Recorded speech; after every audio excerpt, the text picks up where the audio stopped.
전화 한 통의 녹취로 드러난 충격적인 정황들. 지금부터 그 전말을 하나씩 확인해 보겠습니다. 이건 단순한 논란이 아닙니다. 수사의 선을 명백히 넘은 반드시 짚고 넘어가야 할 사건입니다. 그러면 증인께 하나만 여쭤보겠습니다. 지금 박사현 검사는 언론에 나가가지고 계속 서민석 변호사가 방조에 대한 의유를 해달라고 했다고 이야기하고 있습니다. 만약에 변호사가 그런 제안을 한다면 검사는 어떻게 대답해야 됩니까? 그냥 이건 제 의견을 좀 말씀을 드리겠습니다. 이 사안 같은 경우는 이거는 뭐 방조범 우유를 하거나 그렇게 되기는 좀 어려운 말도 안 되는 거죠? 네, 그건 어려운. 근데 검사가 그거 약속하면 어떻게 됩니까? 약속을 하지는 않았지 않습니까? 자, 넥북치 하나만 듣고 오겠습니다. 이게 길어가지고요. 또 일부만이라고 할까봐 말씀드리는데 수사기관에 다 제출했습니다. 제가 지금까지 안 들려드렸던 부분인데요. 하나 듣고 가보겠습니다. 25일 날 내일 꼭 만나주세요 하는 그 녹취예요. 중간 부분입니다. 들려주세요. 결정하라는 얘기시잖아요. 아닙니다. 그냥 한번 만나는 주시라. 어차피 내일 저기 부장님 오시든 안 오시든 전 조선 봤습니다. 조선 봤는데 그 내용이 뭐 좀 뭐 불충분할 수도 있겠죠. 뭐 아주 크리티컬하게 내일 되면 내일 다 끝나는 겁니다. 이거 절대 아니거든요. 그러니까 어쨌든 내일 조선은 저희는 일주일 이상 지금 기다린 상황이기 때문에 내일 조선은 받는 상황 다 무조건 받아야 되고요. 어느 정도. 하여간 방조 그 부분 정말 약속 지켜주시고. 당연히 지키죠. 예. 그렇게 하면은 그 다음에 이제 사실은 뭐 우리가 약간 태도가 바뀌면 네. 김성태나 방영철도 지금 태도가 좀 바뀌지 않겠어요? 바뀔 수 있죠. 예. 어떻습니까? 당연히 지키죠. 이런 얘기 검사가 할 수 있어요? 그 부분은 뭐 하여튼 뭐 전체적인 맥락은 제가 알지 못하는데 저 말만 놓고 봐서는 뭐 그거는 될 수는 없는 사안이라고 저는 생각을 하고 있거든요. 그러니까 지금도요. 특권 양보해서 예. 변호사가 먼저 제안해도 검사가 이런 말 해도 되는지를 묻는 겁니다. 저 부분은 저 워딩 자체는 안 된다고 말도 안 생각을 되죠. 합니다. 예. 근데 박사현 그래, 짐작은 했는데 이게 생생하게 저렇게 나오니까 충격적이고 이거는 전 수사해야 된다. 그리고 그 해당 검사뿐만이 아니라 사실은 이 이재명 대통령 대표에 대한 이 표적 별건 이 수사를 한 전반적인 검찰 윤석열 검찰 전체에 대한 대대적인 수사 이 검사들 다시는 이런 짓을 하지 못하도록 해야 된다. 이건 특검으로 해야 된다 생각합니다. 김용남 전 검사님, 전 검사님 언론에 모셨는데 부끄러운 일인데. 아니 그러니까 그 변호인한테 말로 회유 내지 협박해서 수사하려고 하면 안 되죠.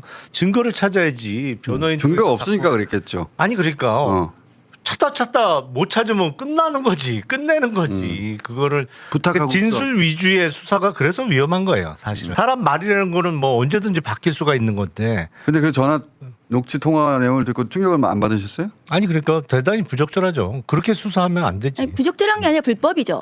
이제 네. 부적절 수위를 네, 넘어갔고 그리고 이 대북 송금 수사 자체는 사실은 이게 제3자 뇌물로 한 거잖아요. 그렇죠. 근데 우리가 뇌물 사건 수사는 돈을 받은 쪽 그러니까 수수한 쪽에 대한 조사를 해야 돼요. 그러니까 이 수사 자체가 굉장히 무리한 수사예요. 왜냐하면 돈 받은 쪽이 북한이잖아요. 김정은이 제3자 뇌물 김정은을 받았다는 불러다 거예요. 조사를 할 수가 있습니까? 김정은 위원장이 없는데. 사람들이 이거 그 모르는데 김정은 위원장이 제3자 뇌물죄에 엮여 있는 거예요 지금. 그러니까 그래서 이게 원래 직접 뇌물로 수사를 하려고 했다가 네. 뭐가 안 되니까 글로 가는 것이 아닌가 싶은데 그렇겠죠.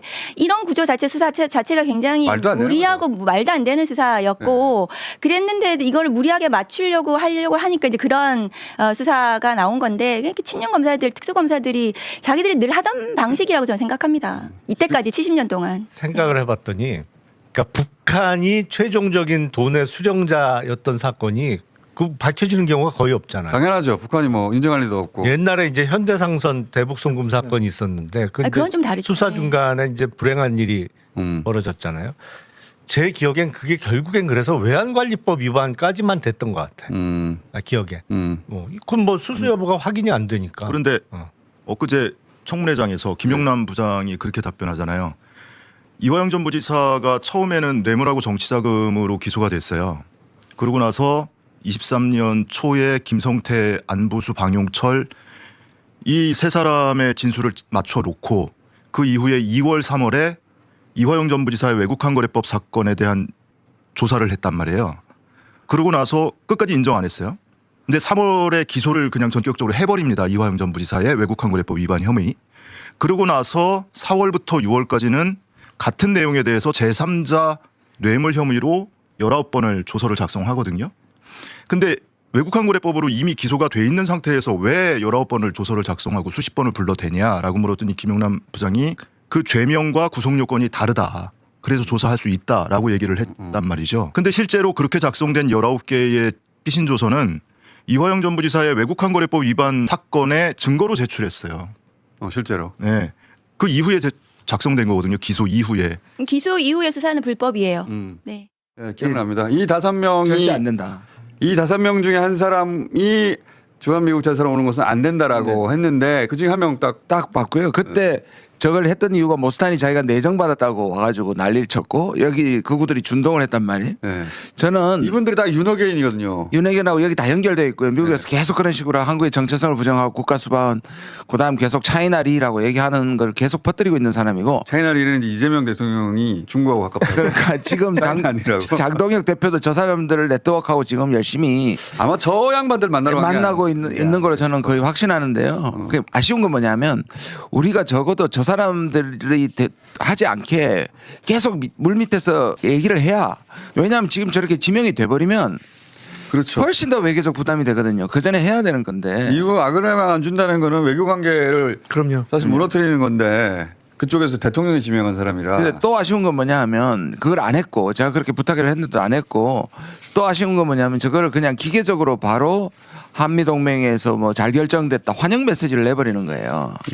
약간 어렵게 하고 시간도 끌고 저 사람이 외교서 청문회 하거든요. 그럼 상원에서 청문회 할 때 몇 달 되는데 몇 달 되는 한국에서도 말도 많고 그러니까요. 미국 내 한인사회도 말이 많네. 그러면 인사청문회가 빡빡하게 진행될 거 아닙니까? 빡빡이 진행되고 이 사람이 나와서 자기가 과거에 했던 것에 대해서 일단 사과하든지 정정을 해야 와서 함부로 얘기하지 않는다니까요. 그렇죠. 그런 거 필요한 것 같아요.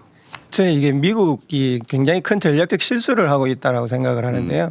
지금 미국이 계속 27년 내년에 중국이 대만을 친다라고 공공연하게 말을 했거든요. 중국이 대만을 쳤으면 이번에 쳤죠.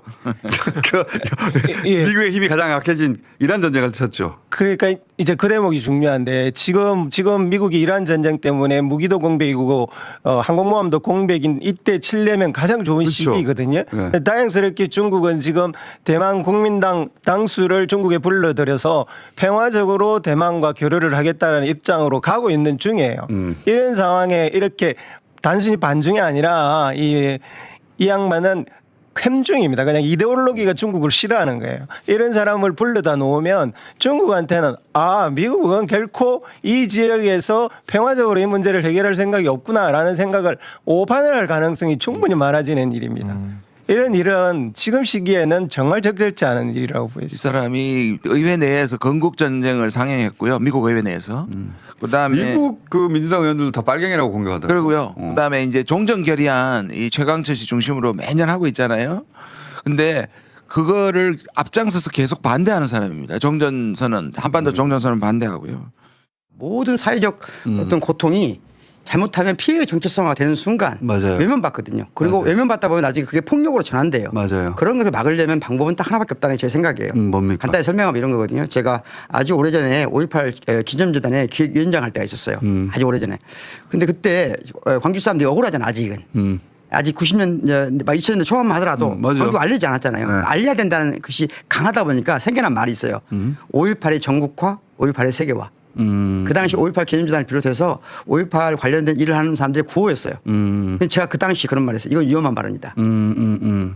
다시 말하면 우리가 이 피해가 이 고통이 뿌리로 가보면 계몽하겠다는 거다. 폭력적으로 계몽하겠다는 사고방식이다. 누구를 누구 하는 거다. 근데 이게 이렇게 거꾸로 뭘 전국화한다? 세계화한다? 이게 다른 식으로 하면 계몽의 논리다. 그러니까 가해자의 논리로 피해자를 복권하려고 하는 것이다. 이 바꿔야 된다. 그렇지.